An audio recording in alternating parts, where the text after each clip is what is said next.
Start केलं. हां. आज आपले मित्र पांडुरंग माने, पांडुरंग माने म्हणजे आम्ही त्यांना, म्हणजे आमची एक मा आहे इकडे करता हे साखरे साहेब, ते आम्ही सगळं मित्रमंडळीचे, आणि फादर आमचा हा. ही दोन व्यक्ती आम्हाला प्रत्येक गोष्टीमध्ये आम्हाला म्हणजे वयस्कर आमच्यापेक्षा वयाने मोठेच आहे. म्हणजे आम्ही आमच्यापेक्षा 5-10 वर्षांनी मोठे असल्यामुळे ये मा आहे, ये फादर आहे. आमच्या मैत्रीमध्ये ते आता तुम्हाला लहान हे असतील त्यांना कळणार नाही. आमच्यामध्ये मजाकमध्ये ते तयार हां, ते तयार झाले ऋणानुबंध मजाकमध्ये. पण ते खरंच हा आमचा फादर असं की हे मा आहे, आईचं आहे. आणि कसं आहे, मानेविषयी बोलायला गेलं तर मानेंचं त्यांनी आता एक मिनिट हे ऐका ना.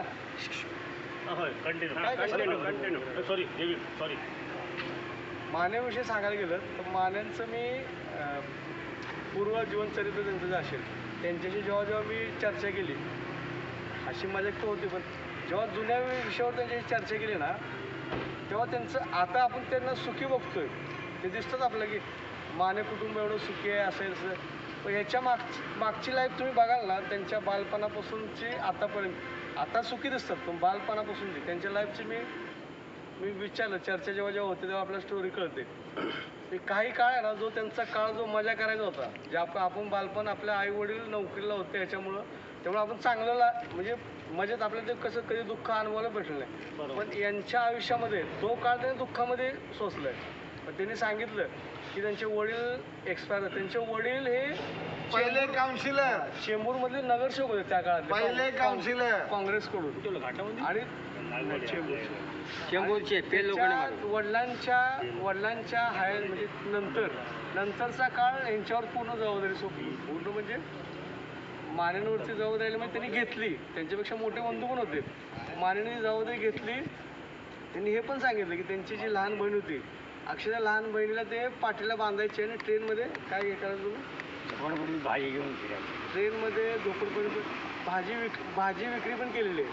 तो काळ आठवा ना, ते नजरेसमोर आठवलं कसं वाटतं तुम्ही आता. म्हणजे आपण बघतो माने आज अरे एवढा आनंदी दिसतो, हे दिसतं, पण तो पूर्वीचा काळ त्याने असा काढलेला ना की तो दुःखमय होता. तो काळ आपण नाही काढलेला. आपण त्या वयामध्ये आपण एन्जॉय केलेलं आहे. आता ते आनंदी जीवन जगतात आणि त्यांनी अजून पहिले पुढे आनंदी जीवन जगण्याचा त्यांचा अधिकार आहे. काय आहे, कारण अरे सरकार तो का तसा घालवल्यामुळे ना, त्यांना कसं निसर्गाचा तो नियम आहे. म्हणजे आपल्या निसर्गामध्ये सुख दुःख हे सगळे असतात आणि त्यांनी दुःख अनुभवलेत. आणि आता सुखाचे जीवन त्यांनी अनुभवायचे त्यांचा म्हणजे अधिकारच येतो. आणि त्यांचं मन पण एवढं साफ असतं ना, म्हणजे जे ते रोखोक आहे. म्हणजे साखरेविषयी कधी काय असेल किंवा माझ्याविषयी असेल, ते रोखोक का बोलतात की कधी कधी वाटते की हा बालिश माणूस आहे का, हा कसं काय असा बोलला. पण ते कसं असतं, ते रोखोक माणसाची ती शैली असते ना की डायरेक्ट बोलतो. तो डायरेक्ट फडदिशी बाबा विठ्ठल तो असं आहे, हे असे आहेत. ते रोखोक आहेत, त्यांच्या मनामध्ये काय नसतं. त्याच्यामुळं या अशा अनेक एकतर त्यांना आपण काही चिरतारुण्य लावलं असं की थोडंसं कसं झालंय की सगळं असून आज इलेक्शन संपलेले आहेत. सुभाषभाई, मी तुम्हाला विनंती करतो, तुम्ही येऊन बोला. नाहीतर विठ्ठल भाऊ आमचे ते बोलत राहणार, कारण की ते इमोशनल आहेत. ते सगळं बोलत राहणार. ठीक आहे, हे स्पीच नको आपल्याला. ते लाभलेलं आहे. शुभेच्छा दिलेच नाही. शुभेच्छा आणि जीवनशैली सांगितली ते लाभलेलं आहे. आणि ते त्यांना चिरतारुण्य असं शेवटपर्यंत त्यांचं असंच तारुण्य त्यांना लाभावं हीच माझी सर्वांच्या वतीने त्यांना शुभेच्छा व्यक्त करतो. आणि आयुष्य शेवटपर्यंत पाण्याची साथ आपल्याला लाभो.